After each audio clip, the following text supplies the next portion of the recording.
To the Free Library of Philadelphia. I'm Andy Cahan, Director of Author Events, and I'm pleased to introduce our guests this evening.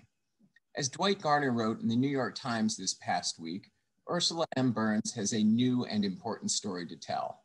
She was the first Black woman CEO of a Fortune 500 company, Xerox from 2009 to 2016, and serving as chairwoman from 2010 to 2017. She was also the chair and CEO of VEON from 2017 to early 2020, and currently serves on the board of directors of Nestlé, Exxon Mobil, and Uber, and the boards of MIT, the Mayo Clinic, and the Ford Foundation. A prominent figure in the Obama White House, she was a leader of the STEM program from 2009 to 2016, and head of the President's Export Council from 2015 until 2016. In 2014, Forbes ranked Burns as one of the most powerful women in the world. Her memoir, Where You Are Is Not Who You Are, charts the author's story from tenement housing on Manhattan's Lower East Side to the halls of corporate power, while also offering a critique of the excesses of big business. Tonight, Ms. Burns will be in conversation with Tracey Matisak, award-winning broadcaster and journalist, and a longtime friend of the Author Event series. Tracey, Ursula, it's great to have you with us. The screen is yours. We are delighted to have Ursula Burns with us tonight to discuss her brand new book, Where You Are Is Not Who You Are. And let me just remind you, as Andy said, that we've budgeted time for some of your questions toward the end of the program. So you can click on, if you toggle your mouse a little bit, you can click on the Q&A link at the bottom of your screen. Put your question there and we'll get through as many as possible before we wrap for the evening. That said, Ursula Burns, welcome to the Free Library of Philadelphia. I am so pleased to be here and very honored to be with you on stage, proverbial stage, Tracey. So thank you for having me.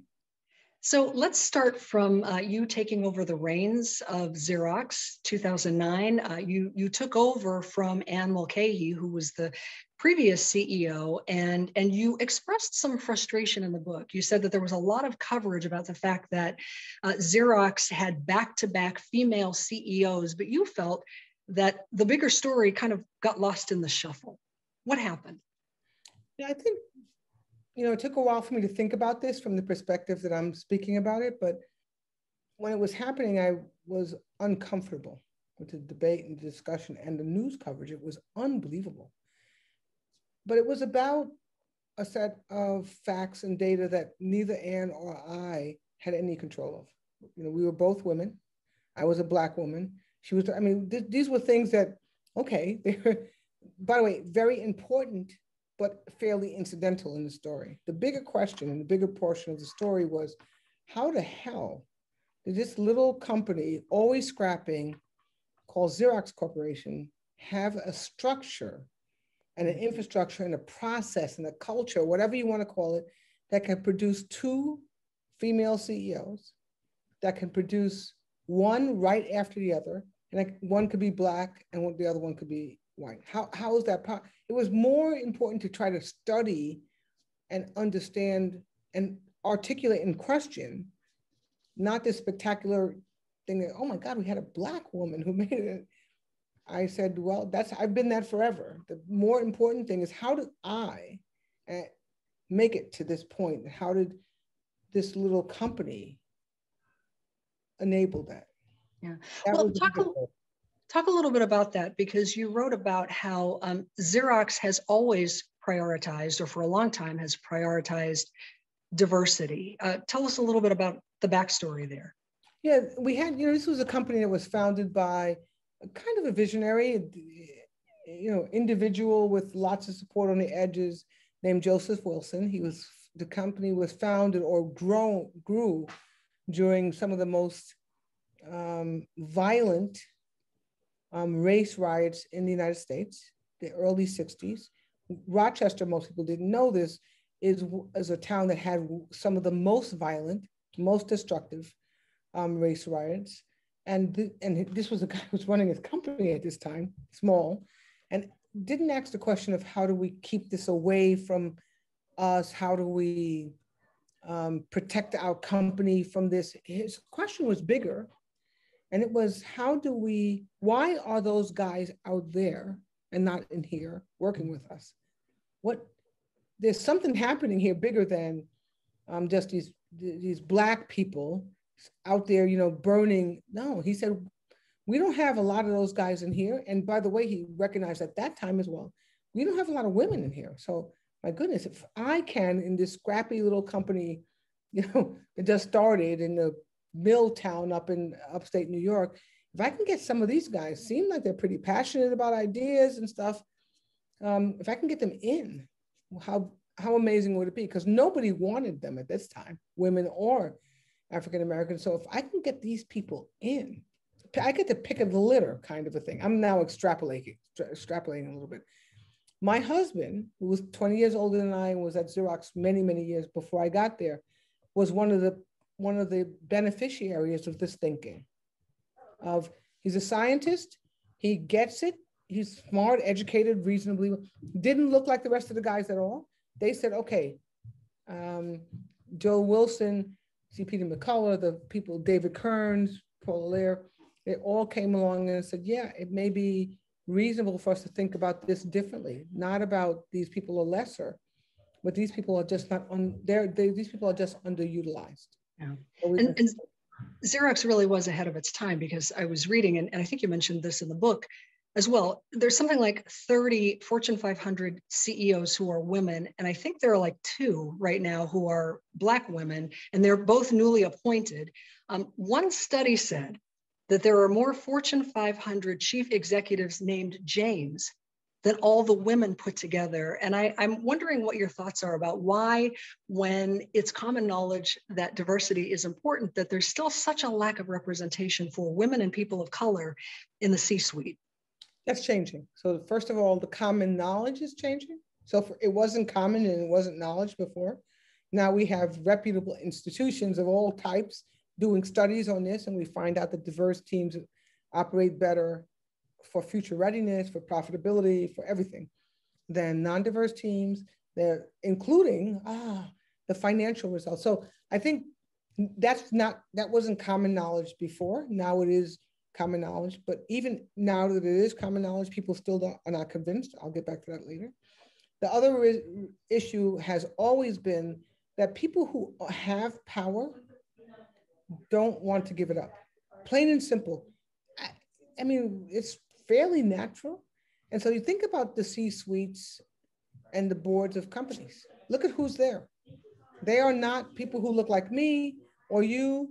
They're not people who are Asian, Indian, or whatever. And in years past, they were not people who were Jewish. So today we actually have a lot of facts that show us that the dynamics have changed, things that we should have known, now we know for facts.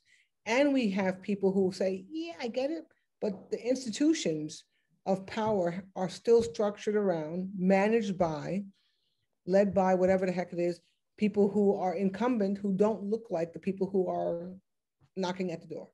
Yeah. And not every single one of them are evil. There's nothing to do with that. It's just that right now they're there. They don't want to go. You know, they're like, this is pretty good. And by the way, not only is it pretty good, I'm doing a pretty good job. It's not a disaster under me. But in order for us to make a shift, we have to actually make a shift. You can't say, well, we'll just wait until we all age out, until so there's so much to move. The reason why it hasn't moved is because it's not an easy answer. If it were easy, we could just yell and people will do it. It's not that easy. Yeah. So as Andy mentioned, you were the first African-American female CEO of a Fortune 500 company, and that made you an anomaly pretty much everywhere you went, between being Black, being female. You also mentioned you did not golf. How did you navigate that sort of outlier status, especially in the early years?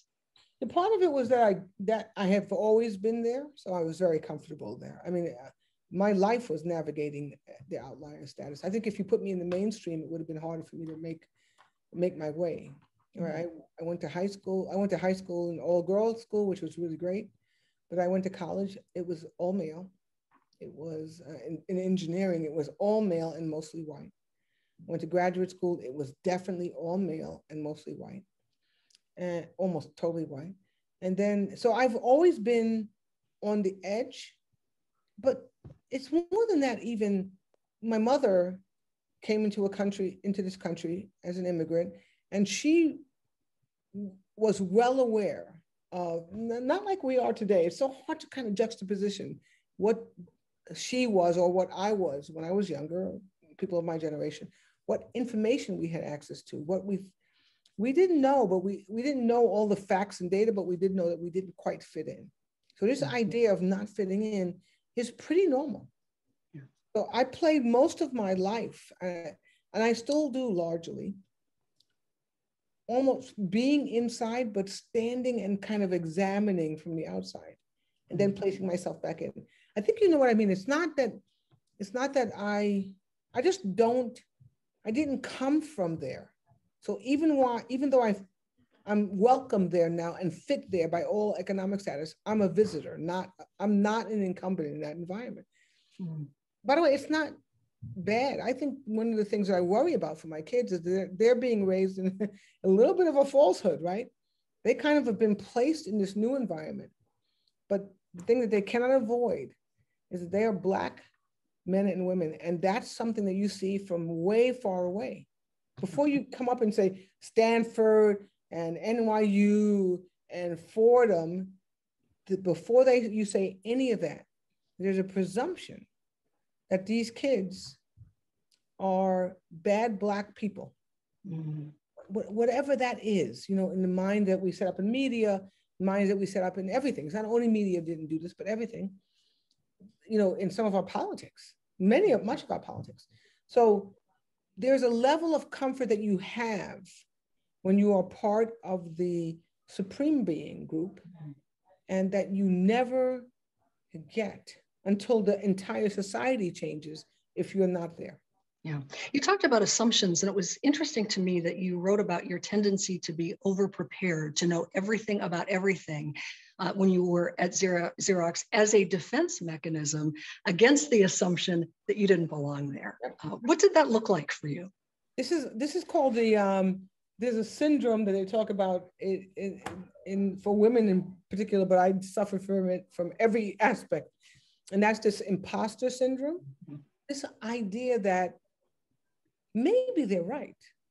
Maybe they're right. Maybe I got here because I was different. Mm-hmm. And so I have to make sure that to me first, and then to everybody else out there, that's not the case. What I came to understand really well and feel very comfortable with it is that it doesn't matter what they think. It doesn't matter. I can't fix that. My mother taught me this years ago. Of course, you kind of forget half the stuff. Then I can't manage what they think. I can tell you what I know and I think. So one of the things that as I became more senior, and I realized that I needed a team of people around me, like everybody else needed a team around them, that there were things that I was just innately and well-trained for. And those things they're my wheelhouse. And there was a whole bunch of things that I can learn about because I'm interested, and then there's a whole bunch of stuff that doesn't give a hoot. Yeah. You have the guy who does it. And I got very comfortable calling on, I don't know, pensions, studied them forever. I could tell you one thing for sure. Couldn't tell you about a pension structure if you paid me. I had low interest, low expertise, low desire. Mm-hmm. But the reason why I bring it up is that in the beginning, I didn't have the comfort with myself that said that you could be not as expert in things. I mean, that's not what leadership was about. Yeah. That's not what these guys who were sitting at the leaders of companies that I was competing against needed to do. And it's more personal, even though it's imposed from the outside, but it's personal for you to get to the point where you say, I got it. I'm chilled with the fact that there are strengths that I have and there are weaknesses that I have. My responsibility as a leader is to make sure that I build around those things as if the decisions are dependent on me, and I'm going to do that. Yeah. I remember I say all the time, it took me a long time, Tracey, to feel comfortable to say with the words, I want. I want. I literally was not raised in an environment where I said, I want. We should do what's the team look like? What does the team need? And it took me a while as a leader, the ultimate transition to a leadership is when you feel very comfortable saying, no, this is what I want. Because you've made a set of all the analysis, all the facts have come to you, all the stuff that helps you. And you say, this is a call, that's a critical call. I've heard it all. There's not even consensus, there's actually not consensus. And you decide, this is team, I want you guys to march left. Most leaders try not to ever get there because it's too much on their back. Yeah. I felt very comfortable with the I want you to, whatever those 5 things are. You don't use it often, but it's important to get comfortable to be able to use it when you need to. That's worth the price of admission right there, that piece of advice. You have mentioned your mom, and you write in the book extensively about your humble beginnings on the Lower East Side in Manhattan. Tell us about Olga Raquel Burns. Yeah, I want to make sure that we didn't have humble beginnings, Tracy. We had disastrous, poverty-stricken beginnings. That's what we came from. We had humble would have been an upgrade. Huh?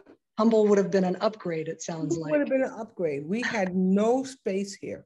We had no space. We had, and I remember I learned this more than ever when my mother, as I got older, that, I mean, we were struggling. We were living in an environment that we had zero space. We could not make a mistake. My mother could not make a mistake. A mistake would have meant that we would have been thrown out of our house, or we would have no food, or somebody would have come to collect her kids, or whatever. I don't even know what it would have been. It took me a while to understand how much she struggled. And when I was about 16 or 17, I realized that she was physically struggling, physically. We were kids going merrily along, poor but happy, poor but reasonably well fed, poor but relatively safe because she didn't allow any noise in the system here, nothing. But this was a woman who spent every single ounce of energy and more, plus more, trying to figure out a way to keep her kids reasonably well fed, as well educated as was humanly possible for somebody who made $4,400 a year, safe. And so we grew up in humble beginnings, and I write about it from the perspective of the child in this environment. But when the pandemic happened, and I went back and adjusted some of the chapters about this, in the light of the pandemic, I will say, and I said, that my mother was the person who in the pandemic literally got crushed. She lost her house. She lost everything because literally she had no space to exist, none. You know, I realized, first of all, how amazing and miraculous she was as an individual, how focused she was on her children, how much she cared about us, how I say this in the book, she was maniacal about things. And I realize now, you know, not this minute, but even years ago, how sensible that was, given where we were. But I also realized that not every parent should be or could be expected to do this. This was superhuman behavior. If you could be in our house, you would understand. It was just, my mother was in control. We had, particularly for me and my brother, my sister was younger, she got away with a whole bunch of other stuff, but even for that, it was tight. We had no space for improvising. She controlled it. It was too dangerous. There was too much pushing it. Oh, you name it. So whenever I think about it now, I am so sad in some ways that I didn't get it earlier. I got it, when I was 16 or 17, I realized, my God, when my mother got sick, she was so worn down. She was so burdened that she went into the hospital, not with the disease that she had only, but with just being tired and poorly nourished and overburdened and just, not well cared for, and basic medical needs, all of the stuff that you think about. Very, very difficult. Very, very difficult for me now. And yet she managed to get you through Catholic school where you excelled, particularly in math. And you write about how your high school guidance counselor said, you got three choices. You can be a teacher, a nurse, or a nun. You opted for engineering at a time when not many women were entering that field. What led to that decision? Yeah, this was what I call the great news about serendipity, which we can't leave the future of children to, but this is what happened with me. I literally had the great news about my school. I talk about it in the book. I say it whenever I can. I went to Cathedral High School, which is on 56th Street and First Avenue, all-girl Catholic school. When I went there, math was kind of a neat thing, but it was not something that girls got too into. I mean, can we do something else? Can we, et cetera, et cetera, et cetera. I went to it, but they did have something that's irreplaceable, and many schools don't have, which is this focus on the basic needs of how do you study? How do you approach gaining knowledge? How do you approach intensity around learning? How do you discipline yourself to feel comfortable starting in point A and progressing to point B? How do you feel starting at a C and moving to an A? It was an amazing school, still is. By the way, I'm a massive supporter, love the school. Because what it does is it doesn't focus on the computer only or the XYZ only. It actually focuses on disciplines that you need to progress in the world. This idea about grit. You need to be, you have to be able to work through it. You have to be, so fortunately I went to a school like that. I did fairly well on the standardized PSAT test, the pre-SAT test, but not well enough to jump into any school. Had potential, but because you could see it in the scores, given the curriculum, oh, maybe if we do some extra stuff. So when I went to the guidance counselor, my first guidance counselor, which were nuns in our school. I mean, they were nuns, they were great, but they were nuns. And they had a pretty narrow perspective of the world. That perspective looked like, nun, we're doing it, it's pretty cool, let's go after that. Wouldn't have worked for me for many, many, many reasons, least of which I had zero desire to give up on men. I kind of didn't know a whole lot of them then, but I kind of liked what I saw. The second was teacher, and the third was nurse. Those two were interesting, but I had the benefit of going to the library one day and picking up a book called the Barron's book and looked up, because they told us about this. You couldn't get, it wasn't on the internet. You had to go to the library. You couldn't check it out. So you had to sit there, take notes about the stuff, the schools, the scores, etc. I go to the library many days in a row and realize that while teacher and nurse are pretty cool, you don't earn anywhere enough money. And back then, and even today, unfortunately, nurses probably a little bit more. You don't earn anywhere enough money for me to support my mother and take care of my family. So then I started to look at careers that you made a whole lot of money at after 4 years of college. Now think about the logic here. My mother was pretty clear. College is required. I would always say to her, how are we going to pay for this? She says, you do your work, I do my work. And college was required. And I said, okay, so I'm going to go 4 years. So let's figure it out. The career that paid the most money after 4 years of college, because I was in for 4 years, I didn't even know where at that point, was chemical engineering.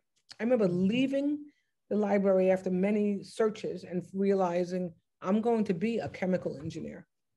Here's the problem. I had no idea what a chemical engineer was or did. I had not taken a whole lot of chemistry courses. I didn't even know if I liked the damn thing. And there was nobody in my school structure that was standard in the structure who could help me even think about, well, how do you go from A to B? Even though these people were desirous of helping the students, this was not where they came from. So it was absolutely serendipity and amazing that I ran into a woman who was a counselor who came in occasionally into the school, not a nun, really amazing woman. I can't remember, Coyne, I think was her name. And she came in and said, you did really well on these PSATs. You're pretty good at math. You can do this chemical engineering thing. And here, go back to the library, figure out what schools to apply to, how we're going to afford applications. She said, yeah, there's a whole bunch of money if you're really poor. I said, well, this is pretty good because I'm really poor. I applied to like 11 schools, if I can recall. I said it in the book, and I got into like 9 of them. And I picked one close to home because I wanted to stay close to home. My brother had already gone to New Mexico, and then to California. My sister was definitely not responsible at that point. She had a whole bunch of journeys to get to responsibility, and it took her many, many years. So I was the person I was closest to my mother, I felt, and I was responsible for assuring that she could benefit from all of this energy, even though I didn't know it was energy at the time. So I said, okay. I looked at the book and said, what's the most competitive schools? Because that's where you would go. That's what I thought. And I applied to all these schools, got into a whole bunch of them, got left out of 2. It doesn't matter. And I went to the school that was the closest to my home, which was Brooklyn Polytech at the time. Polytech, and it's an urban school. Brooklyn Polytech is a urban school. It's just, it's in Brooklyn. You take the train to get there. It had a campus, but I picked the perfect school, not the right career. The career was wrong.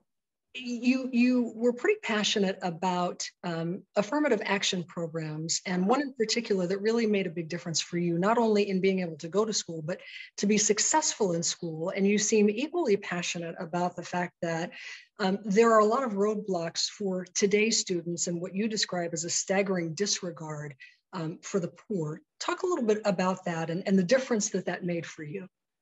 So if I talk about this in the book, and I try to encapsulate it in some imagery about what it takes, what it's like to grow up in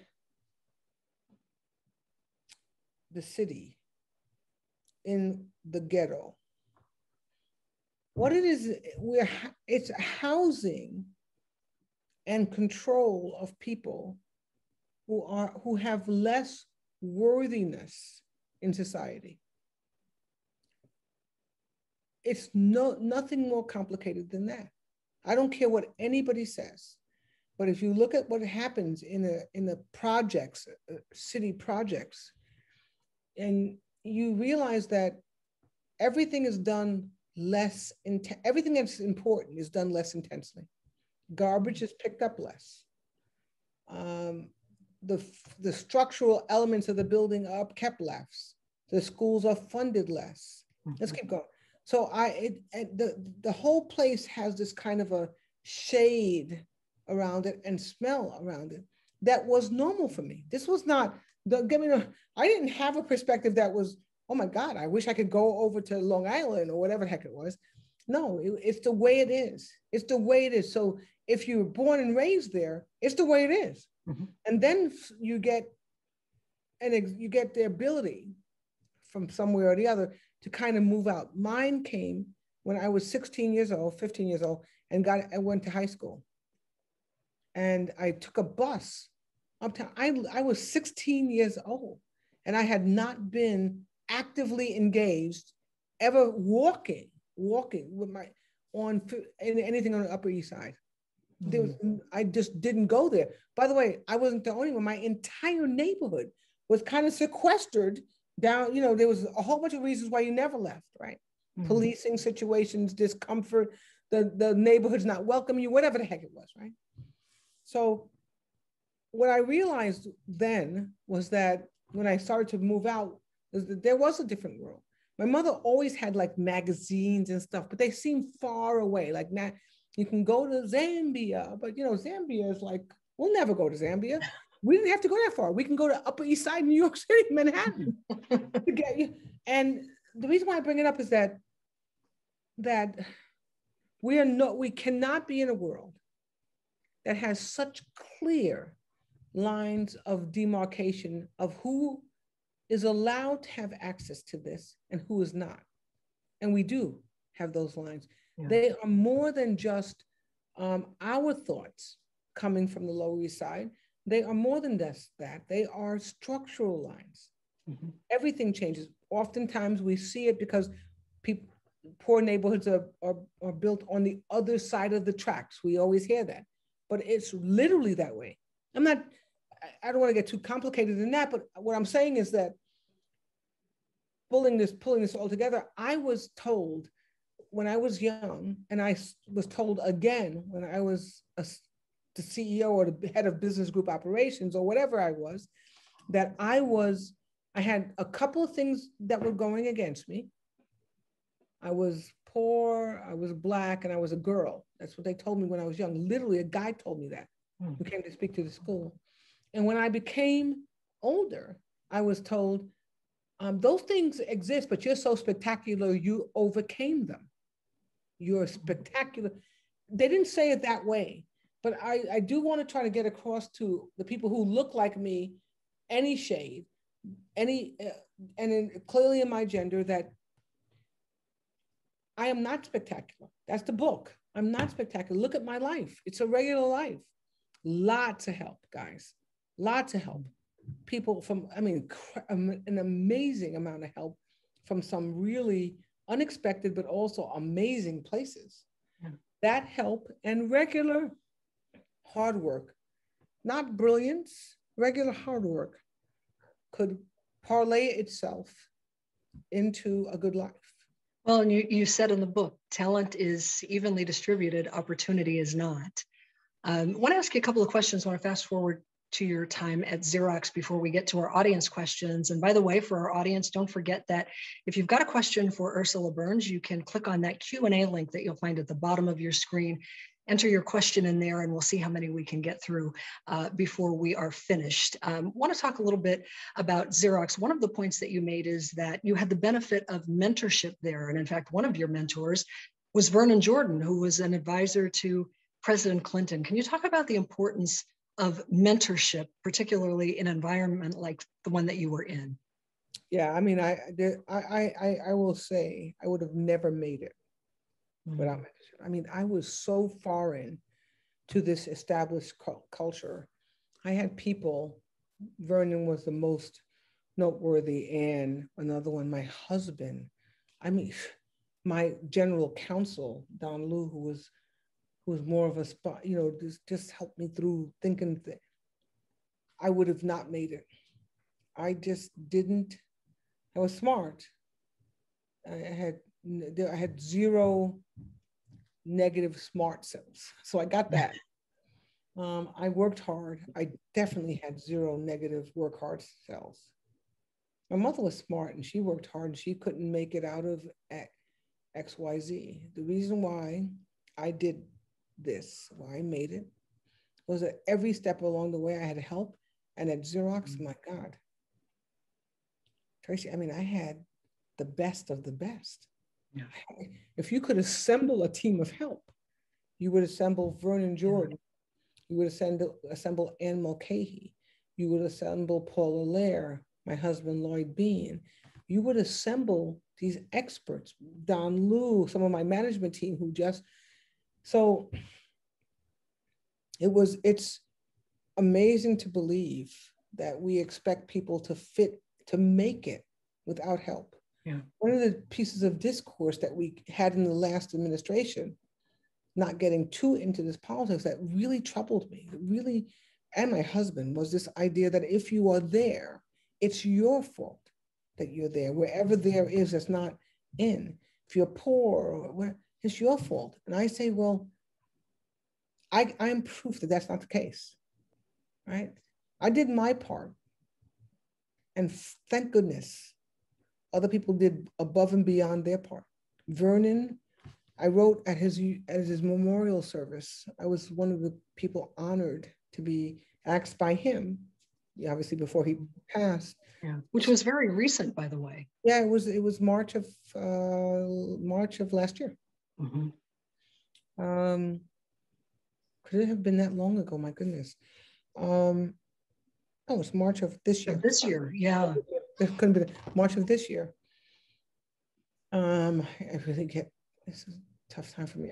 I wrote in his memorial service, which I was just, this is Vernon to me. He asks me to speak.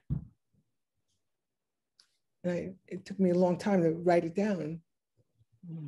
I feel this way very much, with obviously a different level of intensity and from an added perspective for my husband and different level of intensity for my mother, I wrote that the thing that Vernon was that most people don't get, that we have to make sure that that we, as many of us that can, carry on, is that he was an amazing friend.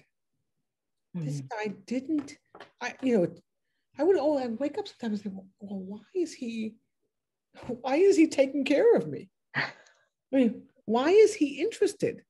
Why is he doing this? And I say this in the eulogy, in this eulogy as well.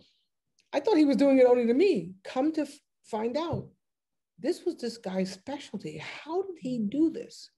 Focus on me, what I needed. Not every minute of every day, obviously, but literally every important person that I met in business and politics, every single one I met through some association, 1 degree of separation from Vernon Jordan. Yeah, wow. You mentioned your husband, Lloyd, who also passed away just a couple of years ago, and how he supported you. And you said earlier that he was 20 years your senior, which sounds like exactly the kind of guy that your mom would have wanted, because she did advise you to marry an older man. Tell me a little bit about that. You write about his support and the difference that made for you. My mother did, just for clarity, I said marry an older man. My mother didn't say it. She would have agreed. Lloyd was, I say this in the book, the absolute perfect spouse for me. A lot of people probably couldn't have dealt with him. He was brilliant. 60, 80 patents, a scientist, crazy. He was dyslexic. Sometimes he drank too much. He was supremely disorganized. He was perfect. Perfect. Because what I needed, he loved his family. He loved me. He loved his 2 kids and his other 2 kids. He was not typical. He didn't show this the way that everybody did, but it was clear. It was just different. He was difficult and he pushed me. He was perfect for me because I needed someone to help.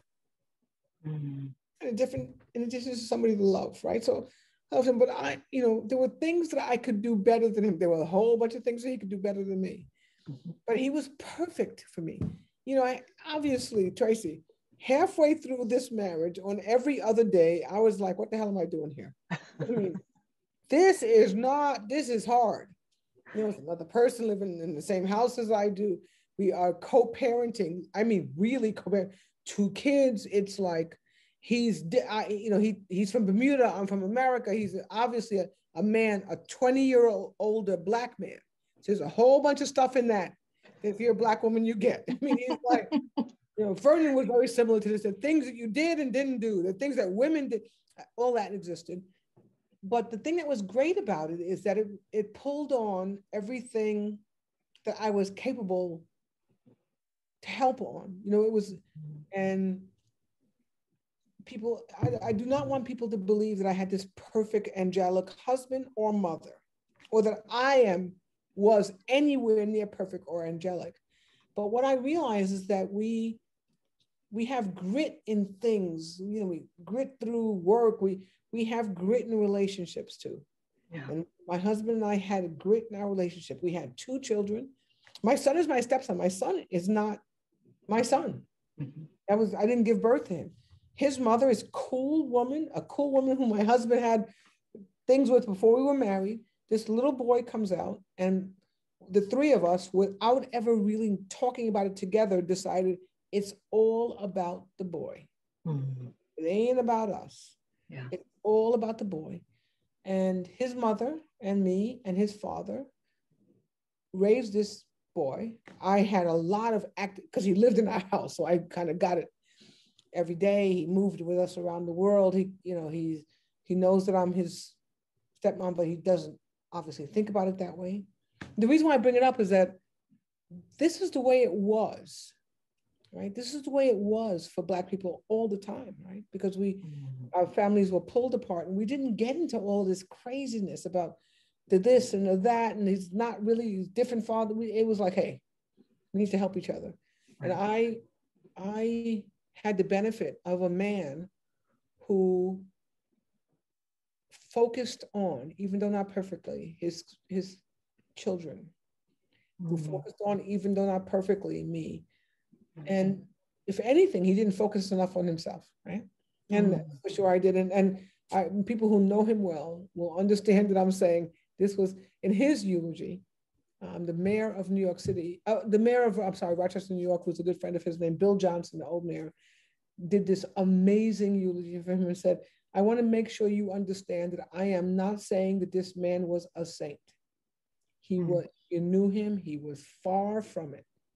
And the way he said it was perfect, because he was far from it, but he was perfect for me. Yeah. I miss him. Well, thank you so much for sharing that with us. And just in thinking about his support of you, I imagine that it was especially meaningful later in your career at Xerox, certainly while you were CEO. It was a rough time for the company. You were faced with making some really hard decisions about how the company should move forward and remain viable in the newer world that we were living in. Can you just briefly talk about what that time was like for you when you were up against all of those decisions and kind of the leadership lessons that you took from that? And then we'll go to some questions from our audience. Yeah, I had the benefit of following a great leader who also was faced with that. Interesting. That was Ann Mulcahy. I mean, when I became in the limelight or the spotlight of the company, Ann was in a real fight. We were in a real fight to not stay viable, to stay alive, to not go into bankruptcy. We were struggling as a company. And I watched a master just do what you need to do to keep people engaged, to give them the reality, but also present a clear picture that gave them hope. And that was Ann. And so Xerox was always a company, because it was built on a technology that was being continuously bombarded with disintermediation. I think that's the correct word, or irrelevance, right? You know, you got your phone. In the beginning, it wasn't that big a deal, but now what do you print? If you print it, you don't even care about it. It's like we can throw it away immediately. So the bread and butter of our company was becoming less valued. Our technology core was becoming less valued. And one of the things that when I became CEO was clear was that we could not remain relevant. We were on the path to irrelevance. Actively, we could see it. If we didn't do something different, we'd be, in a death spiral. The good news is that I had a little bit more time than Ann did. It wasn't like we're going to run out of cash. Ann had cleaned that up with the whole management team's help, which she taught me how to engage. So what I had to do at that point was make a decision, not just me, but the board as well, on what the heck are we going to do? And we have options. We decided to take some. We knew that we had to kind of manage the core of our business for efficiency and cash, and continue to be relevant there. But this was not a place that's going to be our home run. That's not going to work that way. And we had to actually take some risk in other areas of the business that could be more relevant into the future and could allow Xerox to continue as a reasonable company. One of those things which was started before I came in was services, document services, but also any services that were business to business that could take our core competencies of an unbelievable research institution, an unbelievable sales institution, and this idea that we had an unbelievable connection with customers. Customers liked us and rooted for us to succeed. These things, how could we parlay them into a future? And that was what my journey was. Some of them worked, some of them didn't work. I think that one of the things that I am 100%, 110% convinced of is if we tried nothing, we would be gone. Right. There was no doubt about it. If we tried nothing, we would be gone. we'd be basically the game was how many people can you fire? How much cost can you cut to match the revenue decline? That basically was the entire game. Revenue is declining. That's not a very attractive company to run, but forget about that for me. It's more importantly not a really attractive company to work for, so that you lose all the talent. It damn sure isn't a really attractive company to invest in. So it was all about finding these places that you could fit in, that you could take your core competencies and just exploit in different ways. Well, we have a number of questions here stacked up from our audience, so I want to try to get through as many as we can while we have you with us. A question from Audrey, who says, Ursula, I have been at my company for a long time, more than a decade. I am exhausted. I feel like Sisyphus. How did you keep fighting the fight, even if you feel underestimated and sometimes feel undervalued? I want to fight for those who come behind me, but I am tired. Any ideas to keep me going on? And P.S. I hope Vicki is here to hear you speak of her dad. So that's from Audrey. Vicki is a good friend, by the way. So Audrey, thank you. Thank you for bringing up Vicki. She's, she has a tough job right now. She has to kind of keep going without her, I call it the mountain of the man father. But, one of the things I say a lot to women, and this may not apply totally, Audrey, so please take it from the Ursula perspective, which is not necessarily yours, and try to translate it into yours. If you are in a place that you are continuously undervalued and irrelevant, find another place to work. I hate to say it, but they're not worthy of your talent. I'm hoping that that's not where you are. But if that's where you are, brush up that resume, find some friends, figure out a way to outreach, because it is not possible to keep going to a mountain and say, please see me. And the mountain says, they don't even answer. Mm-hmm. So that's the case, I say, but I'm assuming that's not the case. I'm assuming it's just a normal struggle. And this is what I say all the time. It was said to me by my husband, said to me by my mother, most of the fight you give right now, most of the fight you do right now, this was definitely true for Vernon, won't benefit you. Will benefit the generations that are behind you. So please keep this perspective about, it's hard for me, but part of what I'm doing is what John Lewis did, what Martin Luther King did, what Vernon Jordan did, what Medgar Evers did, what all these people who did, and I mean many women, Susan B. Anthony, what's the woman who I love, who I just saw the other day, who started the women's movement. All these people did this stuff. They didn't benefit. Some of them died before they ever saw it, right? So please keep that in perspective when you get frustrated.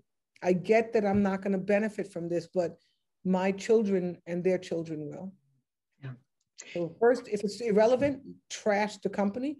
If it's relevant and it's just hard work, I had to do Vernon was the guy who said to me, stop whining, get back to work. It was his favorite words to me, stop whining, get back to work.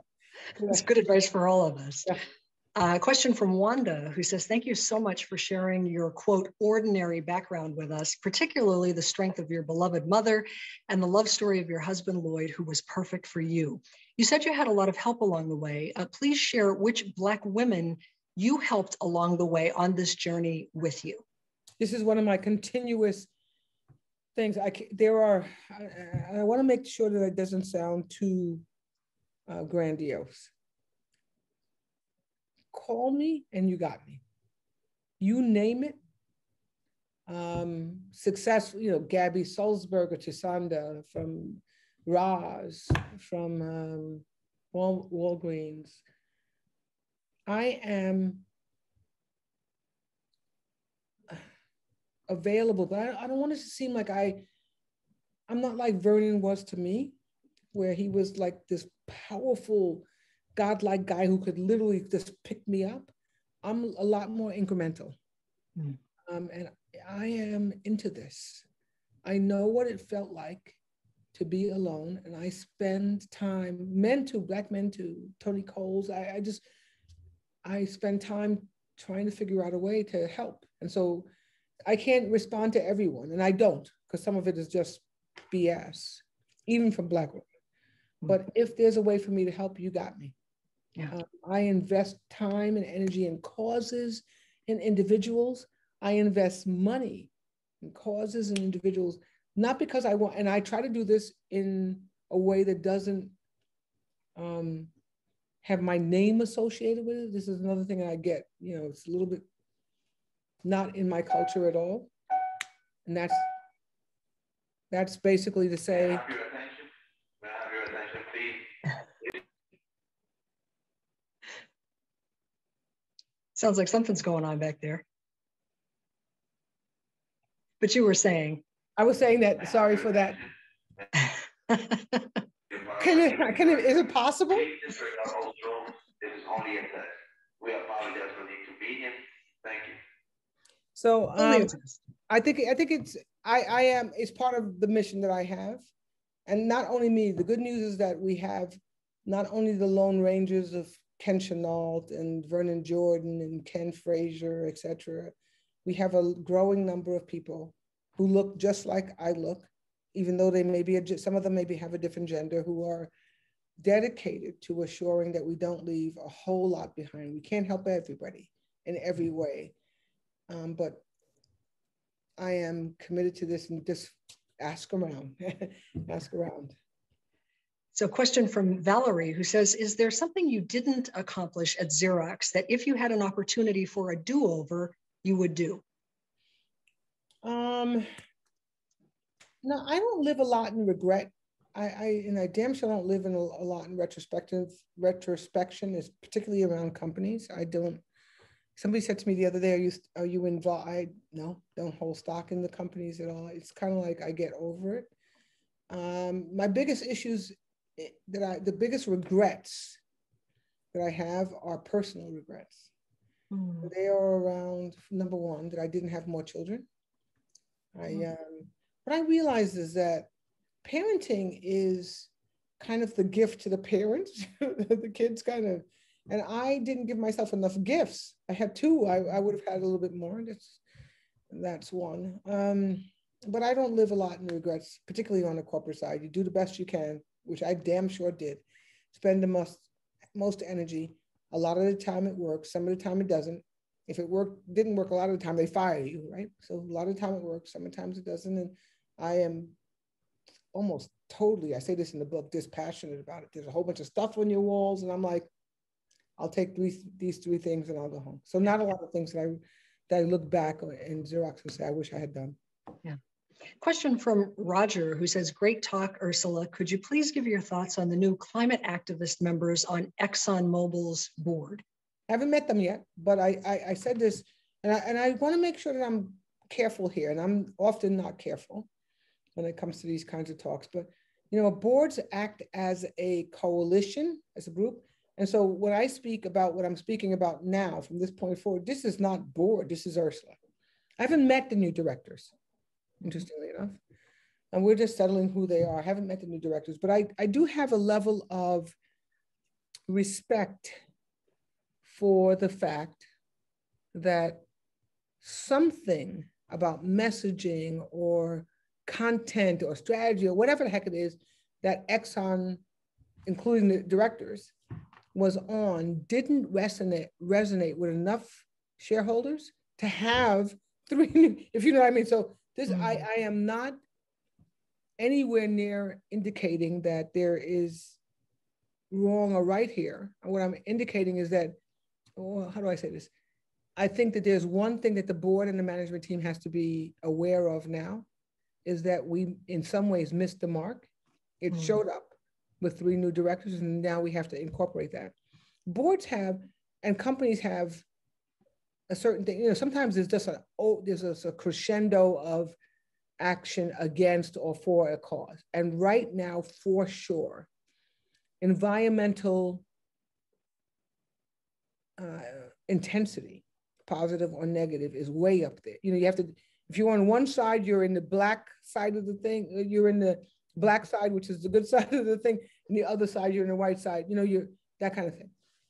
It's the responsibility of the company, though, to be aware of that and make sure that they communicate effectively with their shareholders. If they can't, then we get, you get change driven from the outside. It's not the best way to get change, but it is an effective way to get it. We have to now deal with the fact that we have 3 new board members that I think three, maybe more, three new board members that we have to incorporate into the governance of this company, which we will just find. I mean, how they come on doesn't really make that much difference to me. I'm the chair of the audit committee. I just want some good board members. And we have to continue to try to be ready for the future. Yeah. And so I am happy with the fact that we had a peaceful transition or set of additions. I'm totally fine with it. So you mentioned the future, which leads me to our next question. And this is a good final question from Monica, who says, you are still young in age to accomplish much more in your life. What are you hoping to continue or start to do to affect change and leave things better? Yeah, this is something. Thank you, Monica, for thinking that at 62, I'm still young in age. I actually feel it, which is a problem because you actually sign up there with more than your lifespan in front of you can probably live to see, but that's a different set of problems. There are a couple of things that I'm really interested in personally, interested in professionally and societally. Mm-hmm. And interested in also the fourth category is just because I'm so sick and tired of talking about the same damn thing.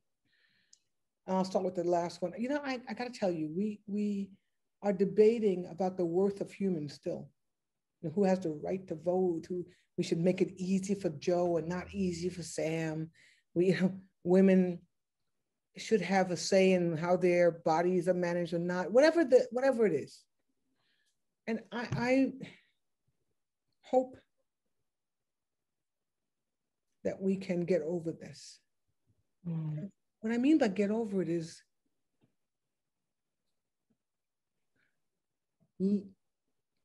trust the individuals a little bit more.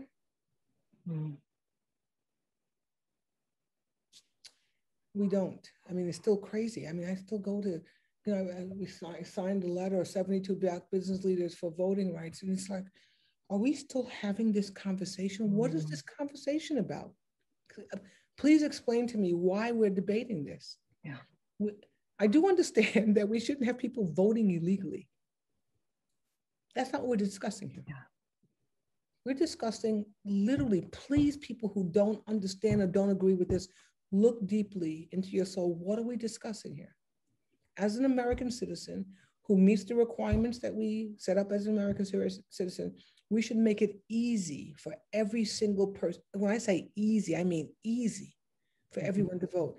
How dare us have a structure that thinks that the way I'm going to win is going to keep the people who don't agree with what I agree with from voting? That seems just like un-American. Mm-hmm. So I get angry on that side. Mm-hmm. And just like, we're going to fight this to the death. I'm sorry. We're going to fight. You can't do this. Next thing, there are a lot of gray areas in the world. And we should contribute as a power with what we believe in power, the US, what we believe is in a good model, just capitalism, a good social structure, which actually hasn't achieved but calls for diversity, equity, and inclusion. We should, as a nation, do what other nations are trying to do. They're pushing theirs, we push ours. We go in and we show the world, not show them like smack them around, but present a great America. So they say, that's what I want. So the second thing is this idea that the ideals that we started out with, not only voting, but everything actually still stand for something. Let's kind of go back to that. I say this a lot. This is the third, still in the third point. The United States, and God help us, the world, is not a zero-sum nation or world.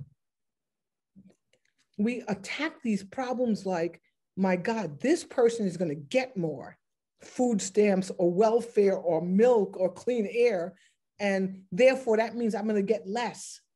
So therefore, we have to not work on how to make the pie bigger. We're going to work on how the hell do we stop those guys from getting more.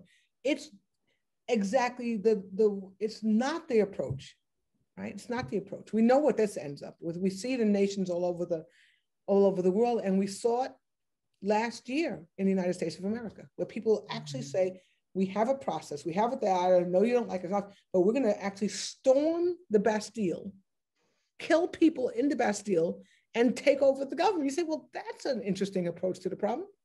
Right. So that's the second, still on the second thing. So first, we absolutely I have vigor and anger around certain things.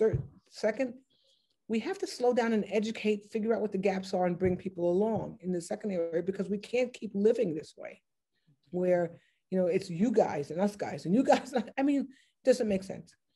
Second, the third category, it gets closer and closer to home. I worked in corporate America for 40 years. 40 years. I have reached the top of 2 publicly traded companies. I want to build my own thing in a place that takes all the things that I learned and can be used to open up some doors. And that's what I'm doing now. Totally crazy. I mean, me and 3 partners started a private equity firm called Integrum, which is literally a private equity firm, Black private equity firm. There are white guys in it as well, an Irish guy in it, a Swedish guy in it, but it's all about doing it a little bit differently with the excellence and focus that you have as a great investor, but being a little bit more inclusive, hopefully a lot more inclusive, having some operational chops around it. So just doing it a little bit differently, not necessarily better, but differently. And I think that the outcome will be no worse and maybe a slightly better. This is the thing, and I have a SPAC going as well. So playing in this area that I didn't play in, which is the financial place. And then the final thing, which I have less control over, but anybody in the crowd, please email my children. I want to be a grandmother. Don't we all? I just, I blew the thing with 2 kids to raise. I have nieces that we helped raise and granddaughter and all that stuff. Granddaughter from my husband's side, phenomenal. But I would like my kids to just give me something. Because this is what I think about grandkids. And first of all, it gives you all the, it. You don't even have, but you know it. Women sense this.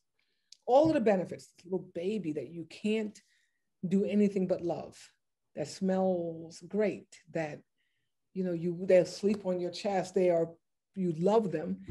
And over a certain number of weeks, they go back home. So you don't have to deal with all of that. This portion of my life is something I'm really looking forward to.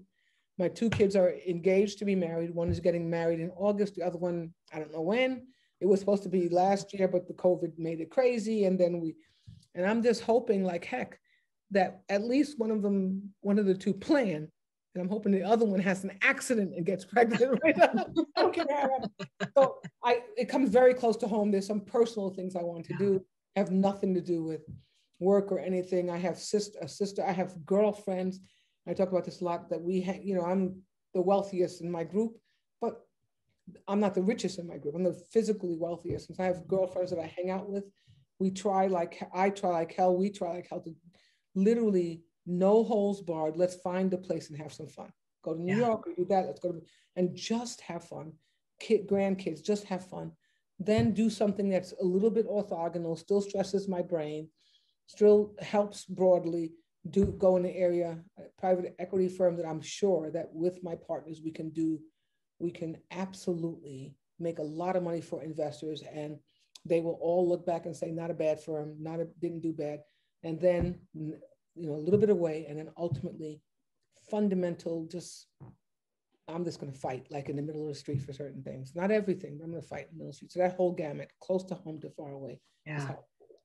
Well, that sounds like about enough to keep you busy for the next 100 years or so, I'd say. Yeah, I'm hoping that we figure out a way to do it for, I don't need 100. How about 40 more? That's not bad, actually. Yeah. Well, congratulations on the engagements. Here's to many, many grandbabies. Ursula Burns, it's been such a delight talking with you. The book is Where You Are Is Not Who You Are. Thank you so much for putting this book into the world and making the time to talk with us tonight. Thank you so much. I am happy. We started out, most people didn't hear it, Tracey, on today being a relatively good day. Sometimes you have these days that are just so snarly. Today was not one of those. It was snarly, but everything kind of fit together. And I'm happy because this is a long form thing for me, and I'm happy that I didn't show the worst of me. It was a good day. And if people want to email me, and I know it's difficult to do and difficult to find me, and I won't answer quickly, but I am really committed to helping. I can't always. I'm not like a perfect person by any stretch of the imagination, but I can help sometimes. So please feel willing to reach out. It may take a while for me to answer, but I will answer. Well, thank you. Thank you so much for your willingness to do that. I want to thank the whole team at the Free Library, the author events team, Andy, who opened up our program, along with Laura and Jason. And thanks to all of you for making time to be with us tonight. We certainly hope that you found this to be an enlightening conversation and that you enjoyed it and got some good wisdom out of it. We hope you have a great night. Stay safe, and we'll see you next time. Thanks again for joining us. Thank you all. Good night, everyone. Tracey. Good night.